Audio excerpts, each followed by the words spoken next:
নমস্কার বন্ধুরা, রিনাস কিচেন ব্লগসে আপনাদের সবাইকে স্বাগত জানাচ্ছি। আজকে আমি আপনাদের জন্য একটি ভিডিও নিয়ে এসেছি। আজকের রেসিপি ভাজা মশলা দিয়ে নিরামিষ আলুর দম। আমি কিভাবে করছি দেখে নিন। আপনারাও ইচ্ছা হলে বাড়িতে করতে পারেন। আমি প্রথমেই আলুটাকে কেটে গরম জলের মধ্যে আমি আলুটাকে সেদ্ধ করে নেবো কুকারের মধ্যে দিয়ে, আর সামান্য একটু লবণ দিয়ে দেবো। আমার কুকারটা সিটি মেরেছে, আমার কুকারে সেদ্ধ হয়ে গেছে। নামিয়ে রেখে আমি কড়াইয়ের মধ্যে শুকনো কড়াইতে দুটো শুকনো লঙ্কা, একটু জিরে দিয়ে দেবো, সাদা জিরে দিয়ে আমি এটাকে একটু ভাজা ভাজা করে নেব।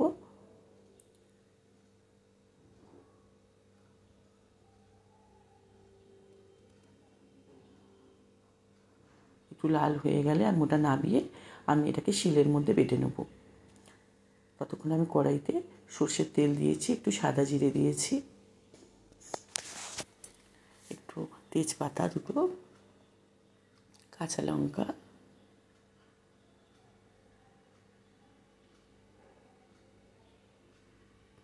আদা বাটা দিয়ে আদাটাকে একটু ভাজা ভাজা করে নিতে হবে। এর মধ্যে আমি কেটে রাখা টমেটো, লবণ, হলুদ আর এই ভেজে রাখা মশলাটা আমি ওর মধ্যে বেটে দিয়ে দিলাম।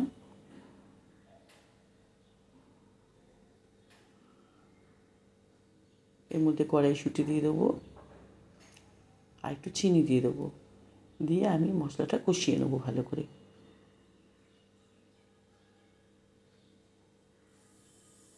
আর সামান্য একটু জল দিয়ে দেবো। আমি আলুর দমটা একটু শুকনো শুকনোই করবো, আমি এর মধ্যে ঝোল আলুর দম করবো না। সেদ্ধ করে রাখা আলুটা আমি ওর মধ্যে দিয়ে দেবো। আপনারা করে খেয়ে আমাকে জানাবেন কিন্তু কেমন হয়েছে রান্নাটা। সামান্য ধনে পাতা দিয়ে দেবো। খুবই কম টাইমের মধ্যে এই আলুর দমটা হয়ে যায়। চাপা দিয়ে দেবো,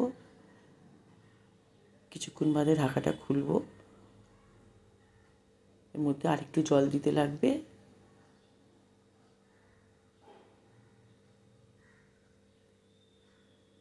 একটু আলুটা সেদ্ধ হতে হবে।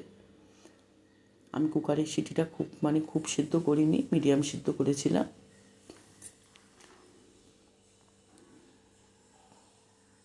আবার ঢাকাটা খুলবো, খুলে আমি দেখবো আলুর দমটা আমার হয়েছে কি না। আমার আলুর দমটা পুরোটাই সেদ্ধ হয়ে গেছে, দেখছেন। আপনারা এইভাবে করবেন, খুব ভালো লাগবে খেতে। কচুরি, লুচি, পরোটা যার সাথে ইচ্ছা। আমি এখানে কচুরির সাথেই কচুরি দিয়ে খাওয়ার জন্য করেছিলাম। পরে আবার ভালো ভালো রেসিপি নিয়ে আসবো। ততক্ষণের জন্য বাই। ভালো থাকুন, সুস্থ থাকুন।